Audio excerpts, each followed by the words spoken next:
MDG TV, une chaîne Wint pour la cause de Christ.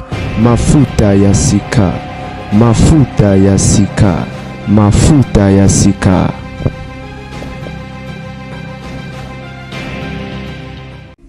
Le gardien du temple.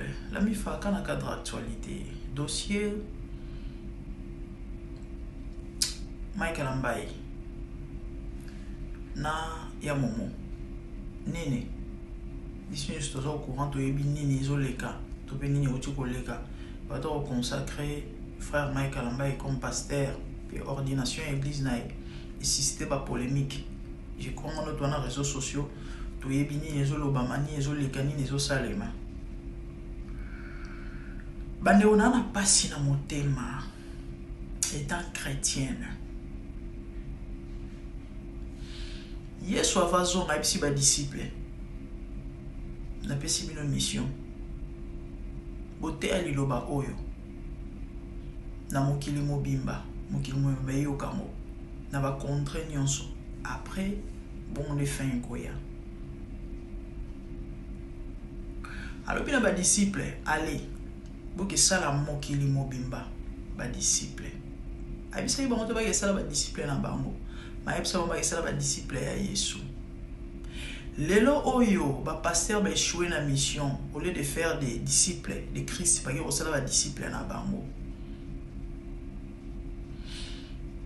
Ba chrétien, ba comment na bango ba fan ya ba pasteur, na place base la ba fan ya Jésus. Il y a un bon monde qui est prêt à tout pour défendre Badadi.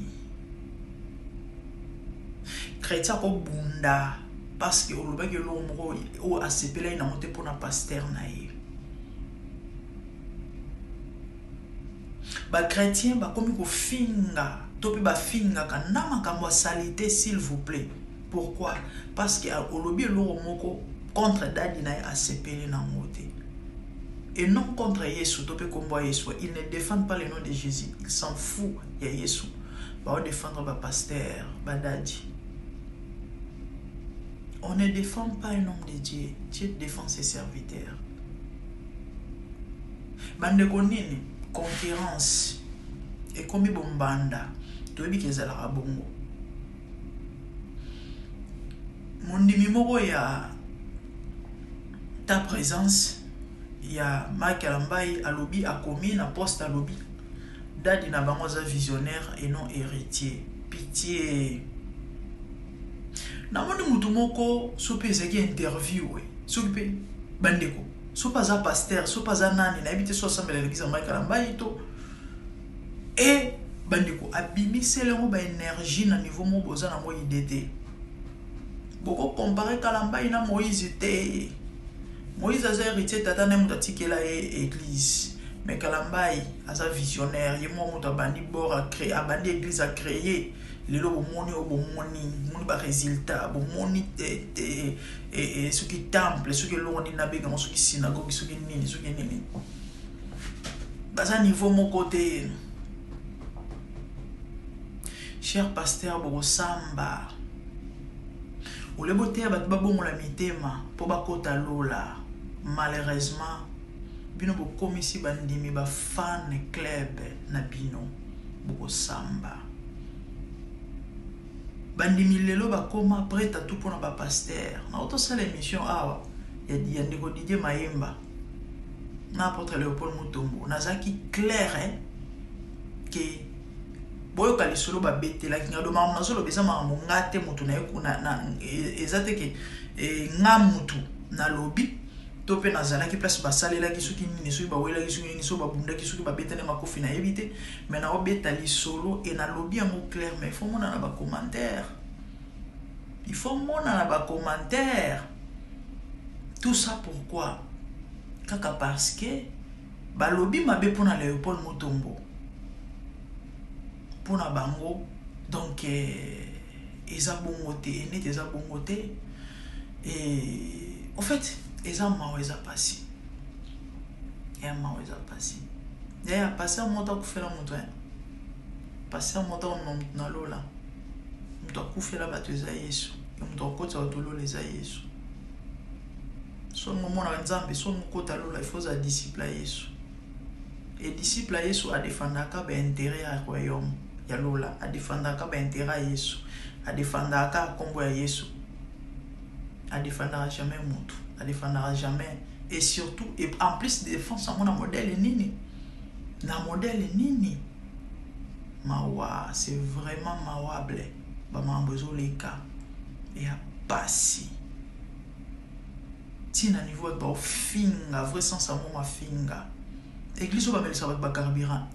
Surtout ba mo maman na ngai nzambe na mo namona ba mal éduqué, namona ba mal élevé, namona ba impoli, mais église wana na eza niveau mususu. Et place na comprendre que non, ce sont des vrais païens. Donc doctrine moko sopena benga ngo doctrine église ya ba pagano ba bomwana te parce que moto déjà fingaka et bien ça mette moto akutena na Yesu moto abomwa Bible zoloba Jean-Baptiste atei abina bat babomwa bot mitema abisi bango produisez les fruits dignes de la repentance. La repentance est dans la fruit moto akutena na Yesu ba ya partir ba fruit. Repentance c'est l'incoloba. Changer mentalité, changer comportement, que se détourner dans ma vie, que ça la demi-tour et non quart de tour. Mouto à se repentir et à solo. Am to fingatin. Mouto à se repentir et à solo.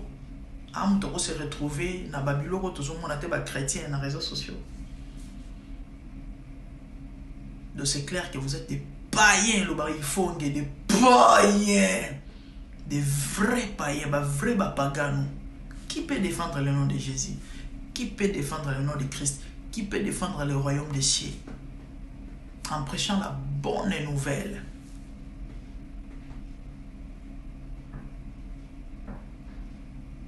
On va défendre le pasteur. Et tant que nous avons besoin de Nanzela, nous avons sa conscience et abattu. Eh, ça n'a pas soi-disant serviteur de débat comme la inbox. Moi, je suis comme la US monayo. Koko ya batu mususu shit ya batu mususu ya ondeza la rese monayo ya suki nini suki. Nzamba limbisa yo. Nzambe ya limbisa yo. Repentez-vous et produisez le fruit digne de la repentance. Cessez ou encore arrêtez d'être fan et pasteur, mais vous avez fan et Yesu. Vous défendre cause au royaume, vous défendre combo à Yesu, vous défendre Yesu a coupé la bino nekulusu et non batu. Vous défendre Mosali en Zambete. Nzamba défendre basali nae. So sali Mosali en Zambe mabe, au fingi to lobi mabe pona ye. Nzambe a défendre Mosali nae. Nzambe a kutana na yo parce que wana Mosali nae. A sala alliance nae. Et Nzamba va s'en charger na yo. Il est écrit, c'est de la justice de Dieu de rendre l'affliction à ceux qui nous affligent. Apôtre Paul a olobana Thessaloniciens. Aya maoya pasi. Bandi on a otala niveau li fait le gotonda na ba soi-disant chrétien. À moins que vous bon la mettez ma. La plupart bat qui dans l'église ba mon Nzambe te. Ba mon Nzambe te. Parce que baza dignitaire obinga mabana Nzambe.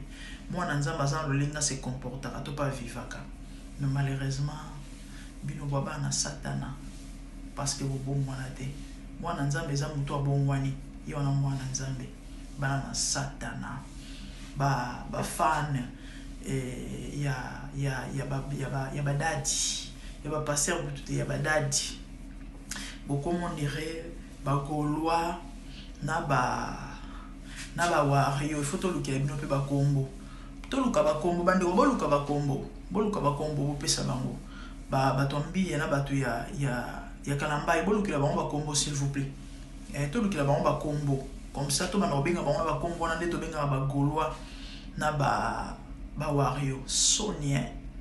Bana Nzambe ba chrétien c'est mawable. Pitié. Salut les amis, certains vous allez très bien, moi ça va par la grâce de Dieu. Bandeko Babolingo, Ezalinga Wabino, le gardien des temples. La mifa naye 40 na misala opesa bino actualité, sango, conseil, malin d'ici. Les solos de mobile na miniature et pessi passi. J'ai vu ça hier en passant sur Facebook. Na bagité noya na mekape ko lendi sabande ko bolanda ngai. Et la Bible dit, Proverbe 18 verset 24, que celui qui a beaucoup d'amis les a pour son malheur. Yaya, évitez ba master, évitez ba camarade. Zala na ba connaissance, zala bien na bato, sola bien. Et yo sola mabe, sola bien, zala bien na bato, liara na bato, kabaka. Nkolika me koya to mabe koya, eko épargne to pe obundela yo. Ecclésiaste 11, Bible zoloba, lipanayo, zo lipana boire na mai. Et puis après, quand vous habitez ne peut ça bateau parce que vous évitez malheur ni koya lobby. Cela veut dire quoi? Kosunga, kokaba, et bundela moto bitumba na temps passer. Na peut soit comprendre. Na kangi parenthèse, ya monte maté lilo, tabaka, liara na bateau. Zala bien, zala ba connaissance, mais évitez ba ami, ba master, surtout zala ba motale belé, ma bé. Ces jeunes frères, azandoule man. Boyi bet bazar na ndoule na do ya musique na makila à chaque fois suka azo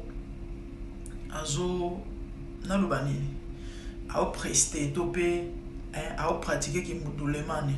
Ça la mon passion et tu sens peut-être que uta na kati et du coup au monde il y a des gens automatiquement va s'attacher à naï. Bon remarquer ba musicien bazala ba fan et belé boyebi musique ezara art moko non bete les solan ndule mbala sima.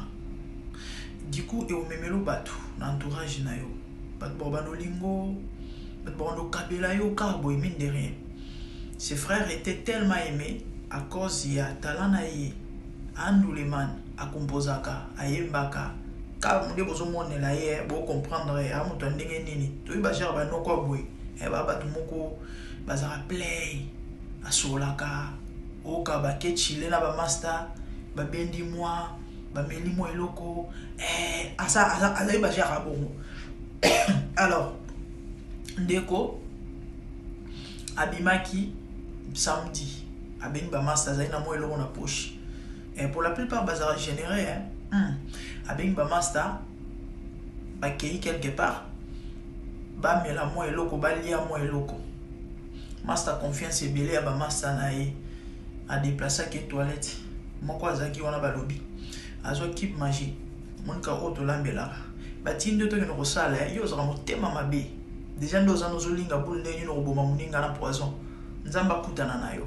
So meki ko no sale la mo eboma yo moko nzamba confondre yo e ba bomande yo azo keep magie à cuisine a fina on avait ramoninga bandeko il paraîtrait keep magie na alcool to na masanga et yo kana raté donc so ba sale yo mélange wana omeli 24 heures c'est belé cadavre ndeko pe master pa ebita ke subaye ameli bandeko quelque temps après les boumou bandi na minute on est dans soleil no as entre ciel et terre moi la masina et puis si passi et puis si mawa un jeune boya fleur d'âge à kufika kei atiki moi si certainement na bana azali na projet abimisa nzembo na ye na juin et vidéo na landaki ba check conversation et na grand frère na ye. Certainement c'est sa femme qui a balancé. Denya c'est l'arrivée na Voice ça en France que vie no bobika banduleman so azo tolé de esenga mo ba mike ba clip ya penda danser te mais alobi studio ya penda gravité ngamo na bundi déjà esenga mo clip moko ya propre mais esenga mo ba mike moko boy ya na pas la qui a sinon y a pas de souci na outil de lo mike de c'était prévu en juin à bimisanze mbonae bandeko jalousie yango ya nini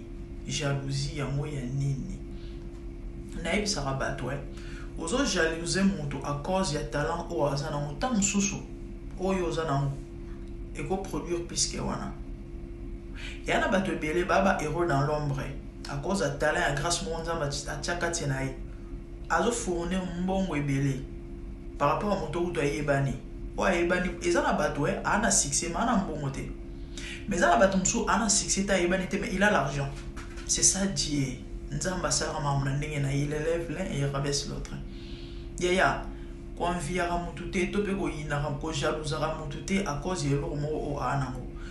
Tout le monde dans mon kilo sauf personne a quelque chose. Tel que tu es là, tu as quelque chose. Et ça quand au milieu habité. Donc tu dois te découvrir. Découvre-toi et puis maximiser le potentiel aux anango.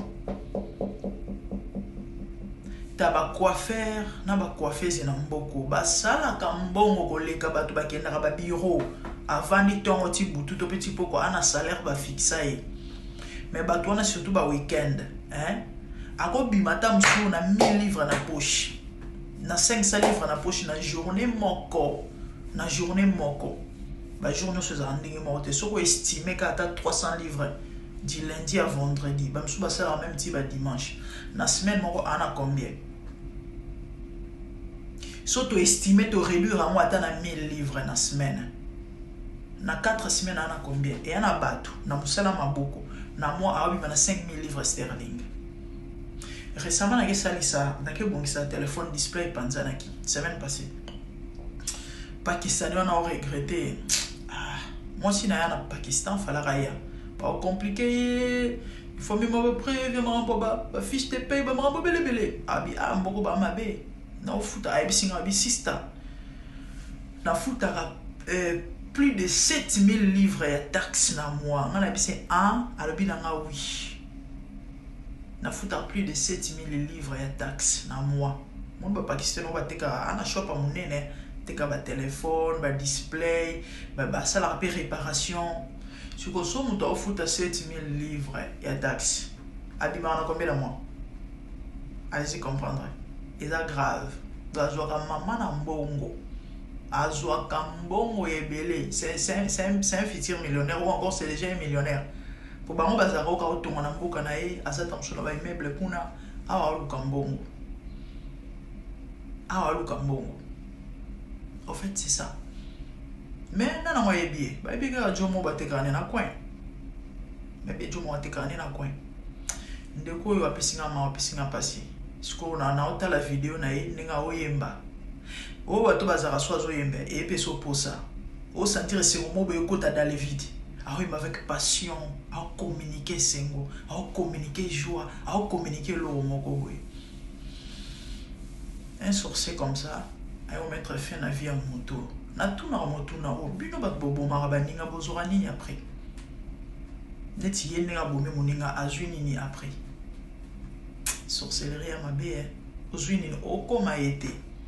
Ozwe lo wazai na moté. Au contraire, revivre non ba charge parce que même conscience nous a jamais tranquille au bon mutu conscience nous a qui m'éteint et a passé à mawa bande wonanga zana ba connaissance linga batu boya ba ami hein zana ko linga ba amité ko zana na ba amité et à conseil dans peso ça apprendre à laisser so moni qui était il faut ça ba massa et que ça likayo bible mutezolo bangate que c'est lui qui a beaucoup d'amis les a pour son malheur. C'est vous, vous avez moninga moko mibale, mais il va pas moninga bien parce que mon thème est moto.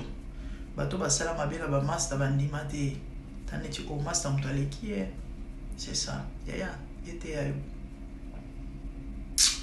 Panzela en vidéo on zama pambalo personnellement. Personnellement. Star akufia kei ba rêve suki nanzela. Ba projet za ina suki nanzela. Et on lit Bible zoloba. Bino boloba que demain nous ferons ça. Nous ferons ça. Boloba plutôt ce qui nous va permettre de penser malingi.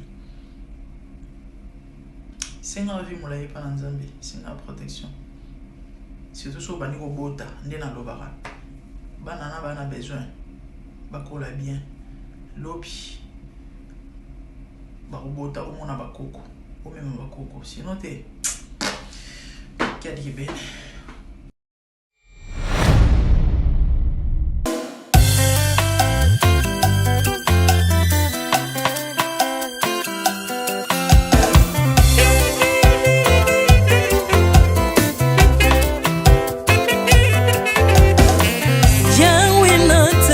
mokili oyo namoni te, natangi na histoire ya monde namoni te, naluki nayemba peut-être toze pour passer Seigneur, je n'ai pas pris non plus entendu parler.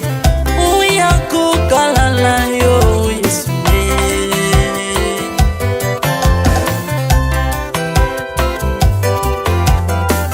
Même dans le domaine ya sorcellerie nationale, atana oyo ya international, papa na yo kisangwa banzamba mokili yo, mokota kufa se kwa lokola yo Yesu. Nanya voyage lokola yo, Tanyangwa koka nino ya wanzambe, uni masomo ya ekulusu konanga, okufose kwa kwe uzali nzambe Yesue. Nzambe moneno kitanase, Olata nzoto po yo bikisanga, okitanase pozwe sikananga, ofuta nyongo na nzambe nanga Yesue. ozali Nzambe onkote ya okani na yo, ozali Nzambe obongwani te Yesu, Yesu. Ozali Nzambe mokote ya okani na yo, ozali Nzambe obongwani te Yesu, Yesu.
Ozali Nzambe na bomoi papa, ozali Nzambe na bomoi yawe, ozali kondi oyo esimba bomoi nanga, ozali Nzambe oyo abikisa maladi, nakokende wapi Nzambe soki na yo te, likolo evangelo na yo yawe, mabele nyotelo na yo, ozali Nzambe, ozali Nzambe, ozali Nzambe mokote lokola yo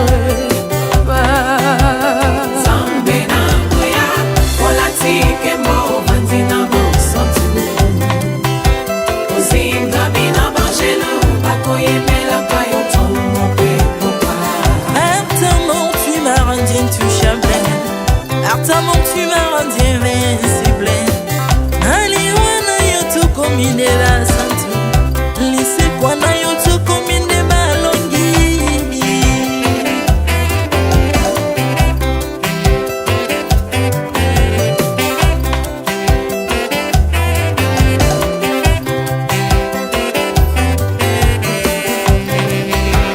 Nzambe na ngoya olatike mo bandi na bosantu, ozinga bina bangelo bakoyemela kayo tongo pe popa. Nzambe na ngoya olatike mo bandi na bosantu, ozinga bina bangelo bakoyemela kayo tongo pe popa.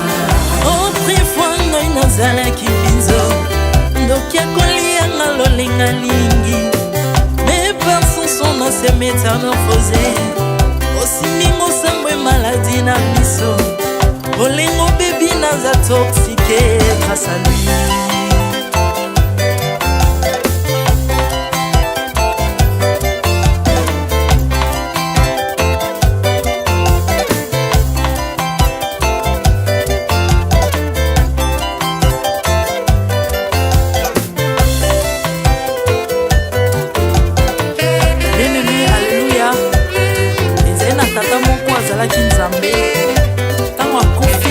destine balobi keno akosekwa po nzambe bakristo pa asekwa.